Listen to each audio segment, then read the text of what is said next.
Welcome back my YouTube channel sociology live study. और आज की क्लास ही बीए फर्स्ट सेमेस्टर के विद्यार्थियों के लिए है। और प्रिय विद्यार्थियों, आज का जो टॉपिक है वो बहुत विस्तृत है। उसके बारे में कितनी बड़ी भी क्लास हो सकती है, फिर भी मैं कोशिश करूंगा कि उसको कम समय में मैं उसको पूरा कर पाऊँ। क्लास शुरू करने से पहले मेरा विशेष निवेदन आपसे कि अगर आप चैनल पर मेरे पर नए जुड़े हैं तो उसको सब्सक्राइब जरूर कर लीजिएगा। तो आज की जो क्लास का टॉपिक है वो है धर्म। जैसा मैंने आपको पिछली क्लास में बताया कि जो आपका सिलेबस है उसमें शिक्षा, राज्य और धर्म 3 चैप्टर हैं। तो पिछली क्लासों में मैंने शिक्षा के बारे में और राज्य के बारे में बताया, और आज की क्लास में हम धर्म के बारे में बात करेंगे। तो धर्म, जिसके बारे में आप जानते भी होंगे और अक्सर आप देखते भी होंगे समाज में, कि इसका स्वरूप बहुत ज्यादा व्यापक है। लेकिन दुर्भाग्य की बात भी है कि हम उसके बारे में बहुत कुछ नहीं जानते, जो वास्तविकता है उसके बारे में नहीं जानते। और कहा भी गया है कि हिंदू कहे मोए राम प्यारा, तुर्क कहे रहमाना, और आपस में दोनों लड़के मर गए, मरम न काहू जाना। अर्थात धर्म की वास्तविकता को लोग जान ही नहीं पाते कि धर्म है क्या। वही अल्पज्ञानी धर्म के बारे में अपनी मन गढ़ंत जो कहानियां हैं, परिभाषाएं हैं, उसका ज्ञान है, वो गढ़ लेते हैं और जहां मन में आए वहीं उस ज्ञान को फेंक देते हैं, पलट देते हैं, पेल देते हैं एक दूसरे के ऊपर। तो ये समाज की दुर्भाग्य है, मैं ये मानता हूँ। वास्तव में आप समाजशास्त्र के विद्यार्थी हैं तो जाने कि वास्तव में धर्म क्या है और धर्म की किस तरह से समाजशास्त्र उसकी व्याख्या करता है। तो पहले तो थोड़ा सा हम ये जान लेते हैं कि धर्म की उत्पत्ति हुई कैसे है। तो इसके बारे में कई समाजशास्त्रियों के अलग अलग विचार हैं, अलग अलग अवधारणाएं हैं। लेकिन जहां लगभग कई समाजशास्त्री एक मत होते हैं, उसमें आता है कि इसकी जो उत्पत्ति है वो भय के कारण हुई है। जैसे जो आदिकालीन जो समाज था, जो आदि मानव था, उसने जब ये अनुभव किया कि जब वो सो जाता है तो सोते समय जब उसको सपने आते हैं तो उन सपनों में वो कहीं से कहीं पहुंच जाता है। बड़ी कोई बहुत अच्छी जगह पे पहुंच गया, कोई बहुत बुरी जगह पे पहुंच गया, कोई कहीं का राजा बन के बैठ गया है तो किसी को पता चला कि कोई जानवर ही खाए जा रहा है, कोई पहाड़ से नीचे गिर रहा है। तो इस तरीके के कहीं डरावने और कहीं बहुत अच्छे सपने जब उसने देखे तो उसको लगा कि आखिर ये है क्या। तो इनसे वो डरने लगा, प्रसन्न भी होने लगा। तो एक बात तो ये थी। दूसरा ये था कि प्राकृतिक आपदाएं बहुत सारी आई, जैसे चंद्र ग्रहण का होना, सूर्य ग्रहण का होना, बाढ़ का आ जाना, भयंकर तूफान का आ जाना, अकाल पड़ जाना, बहुत ज्यादा तेज धूप पड़ना, बहुत तेज बारिश होना। इस तरह की प्राकृतिक घटनाएं थी, प्राकृतिक आपदाएं थी। इससे भी मनुष्य सहमा, और सहमने के बाद उसने ये विचार किया कि जरूर कोई ना कोई एक ऐसी अलौकिक शक्ति है जो इस दुनिया को चला रही है। और उसने उस पर विश्वास किया, जैसा कि टाइलर की परिभाषा में आता भी है कि जो धर्म है वो आध्यात्मिक शक्ति पर विश्वास है। आध्यात्मिक शक्ति मतलब वही अलौकिक शक्ति जो दिखती नहीं है, उस शक्ति पर विश्वास करना है। तो इस तरह से ये माना जाता है कि जो धर्म की उत्पत्ति है वो भय के कारण हुई है, कुछ कहते हैं श्रद्धा के कारण हुई है, कुछ कहते हैं कि कुछ अपने जो पर्सनल फायदे के कारण इसकी उत्पत्ति हुई है। तो क्या है ये वास्तव में धर्म? तो धर्म को देखते हैं। जैसे आजकल आप देख रहे हैं कि कई सारे धर्म हैं, हिंदू हैं, मुस्लिम हैं, सिख हैं, ईसाई हैं, पारसी हैं, जैन हैं, बौद्ध हैं। तो तमाम धर्म है, और हर धर्म के जो मानने वाले हैं वो हमेशा यही समझते हैं कि उनका धर्म सर्वोपरि है, वही सबसे अच्छे हैं, सबसे अच्छा धर्म उनका है। तो हर धर्म वाला व्यक्ति यही सोच के चलता है। लेकिन सभी धर्मों का स्वरूप लगभग लगभग एक जैसा ही है। सभी धर्म अलौकिक शक्ति में विश्वास करते हैं। सभी धर्म हमें मानवता का पाठ पढ़ाते हैं। सभी धर्म हमें बुराइयों से अच्छाइयों की ओर ले जाने का प्रयास करते हैं। सभी धर्मों का जो उद्देश्य होता है वो सामाजिक एकता, समाज में आपसी मेल भाव, इन सबको बढ़ावा देना और एकता को बढ़ावा देना होता है। तो देखिए, जो समाज, जो धर्म शब्द है, उस धर्म शब्द के बारे में 2 तरह की व्याख्याएं आती हैं।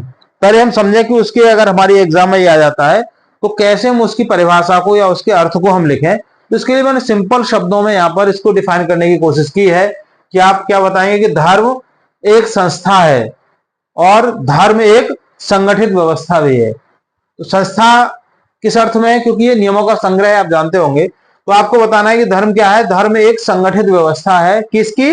विश्वासों और आचरण की। विश्वासों और आचरणों की एक संगठित व्यवस्था है धर्म, जिसका संबंध अलौकिक विश्वासों और पवित्रता की भावना से होता है। एक बार फिर समझ लीजिए, धर्म एक संगठित व्यवस्था है। किसकी संगठित व्यवस्था है? विश्वासों की और आचरण की, यानी विश्वासों की और आचरण की एक संगठित व्यवस्था है धर्म, और जिसका संबंध होता है अलौकिक विश्वासों, अलौकिक विश्वास जो दिखाई नहीं दे रहा है ऐसे विश्वासों पर और पवित्रता की भावना पर।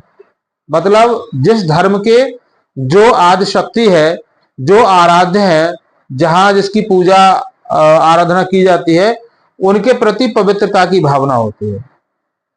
तो इस सेंस में क्या है? धर्म एक संगठित व्यवस्था है, या आप ऐसे कह सकते हैं धर्म विश्वासों और आचरण की एक संगठित व्यवस्था है जिसका संबंध अलौकिक विश्वासों और पवित्रता की भावना से होता है। बहुत आसानी से आप इस परिभाषा को याद कर सकते हैं, ज्यादा कोई मुश्किल नहीं है। अब देखिए, एक स्टीफन फैक्स हुए हैं, उन्होंने बताया कि जो धर्म है उस धर्म को हम इंग्लिश में कहते हैं रिलीजन।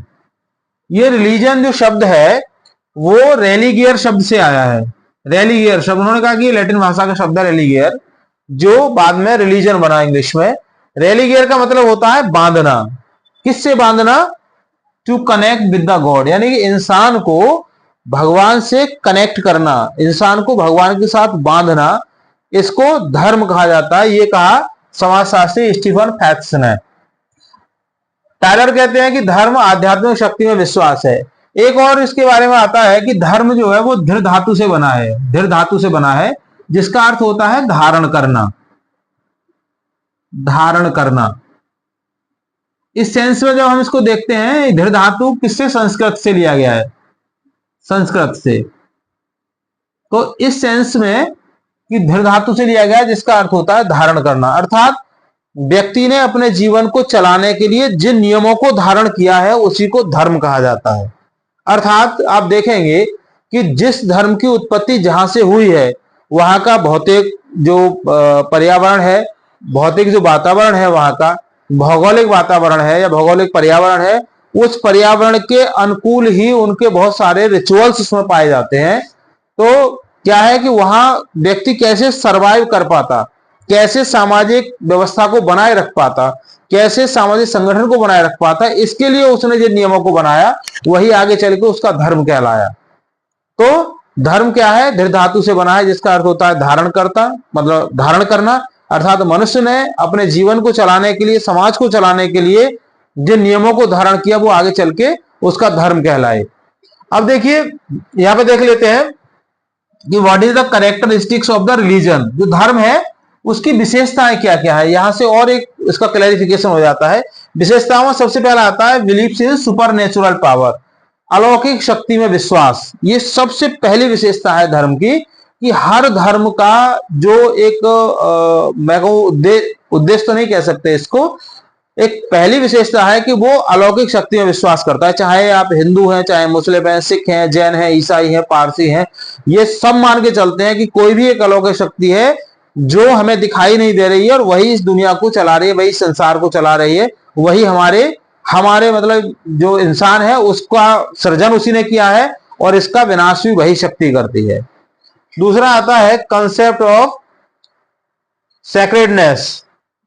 कंसेप्ट ऑफ सैक्रेडनेस का मतलब यहां पे होता है पवित्रता की भावना। प्रत्येक धर्म में एक पवित्रता की भावना पाई जाती है, अर्थात वो जिसको भी मानते हैं, यानी कि जो आराध्य शक्ति है उनकी, उसके प्रति उनके अंदर पवित्रता की भावना पाई जाती है। तीसरी विशेषता होती है प्रेयर, वर्शिप और कॉन्सिलेशन, मतलब प्रार्थना, पूजा और आराधना। प्रत्येक धर्म की ये प्रमुख विशेषता है, उसमें पूजा करना है ना, उसकी आराधना करना और प्रार्थना करना, ये सारे के सारे उसमें जुड़े हुए होते हैं। चौथा है इसमें इमोशनल फीलिंग्स। प्रत्येक धर्म में भावनात्मक संवेदनाएं पाई जाती हैं, इमोशनल फीलिंग्स पाई जाती हैं। वहां पर तर्क की कोई गुंजाइश नहीं होती, आप वहां तर्क नहीं कर सकते। ये बात मतलब कुरान में कोई बात आई है तो वो अल्लाह ने लिखी है, उसमें तर्क का कोई गुंजाइश है ही नहीं। इसी तरीके से किसी भी धर्म में आप देख लीजिए, जो भी वहां रिचुअल्स हैं उनके, वो वहां तर्क का कोई स्थान नहीं है, केवल भावनाएं हैं वहां पर। भावनाओं से ही आपको उनको फील करना है, आपको उनको मान लेना है, उसमें कोई भी तर्क वितर्क नहीं करना है। ये भी धर्म की विशेषता होती है। फिर होता है टैबूज। टैबूज का मतलब होता है प्रत्येक धर्म में कुछ निषेध भी होते हैं। निषेध का मतलब कुछ चीजें पवित्र होती हैं, कुछ अपवित्र होती हैं। आपको ये काम करना है, ये नहीं करना है, ये प्री डिफाइन होता है कि मंदिर में आपको कैसे जाना है, कैसे नहीं जाना है। इस सिचुएशन में है तो आप जाएंगे, ऐसी सिचुएशन में है तो आप नहीं जाएंगे। मस्जिद में पुरुष प्रवेश करेंगे, महिलाएं प्रवेश नहीं करेंगी। कैसे प्रवेश करेंगे उसका अपना एक प्रॉपर प्रोटोकॉल है, उसके तहत ही आप जा सकते हैं। हर धर्म में है ये, चाहे आप सिख धर्म की बात करिए, चाहे बौद्ध धर्म की बात करिए, चाहे आप ईसाइयों की बात करिए, चाहे यहूदियों की बात करिए, हर धर्म में टैबूज होते हैं, मतलब कुछ निषेध होते हैं, प्री डिफाइन होते हैं उसके नियम कि आपको क्या करना है और क्या नहीं करना है। और लास्ट में आता है जिसको कहा जाता है रिलीजियस हायरार्की, अर्थात धार्मिक संस्तरण। रिलीजियस हायरार्की यानी धार्मिक संस्तरण। इसका मतलब होता है कि प्रत्येक धर्म में कुछ ऐसे लोग होते हैं जो धार्मिक दृष्टि से उच्च माने जाते हैं, मतलब उनको एक ऊंचा दर्जा प्राप्त होता है, जिनमें आप कह सकते हैं पंडे हैं, पुजारी हैं, मौलवी हैं, मौलाना है, पादरी हैं, इसी तरीके के जितने भर लोग हैं वो इसके अंतर्गत आते हैं। और ये बाई डिफॉल्ट अपने को सारे समाज से अपने ऊंचा समझते हैं और समाज इनको मानता भी है कि उनका स्थान सर्वोपरि है। तो विस्तृत है इसका बहुत सारा लिटरेचर, लेकिन मुझे लगता है कि आपके सिलेबस के हिसाब से इतना पर्याप्त है। तो अगर कहीं कोई क्वेरी है आपकी तो मुझे कमेंट बॉक्स में लिख के आप जरूर बताइएगा। चैनल पर नए हैं तो उसको सब्सक्राइब कीजिए, वीडियो पसंद आए लाइक शेयर कीजिएगा। मिलेंगे अगली क्लास में, तब तक के लिए थैंक यू, जय हिंद।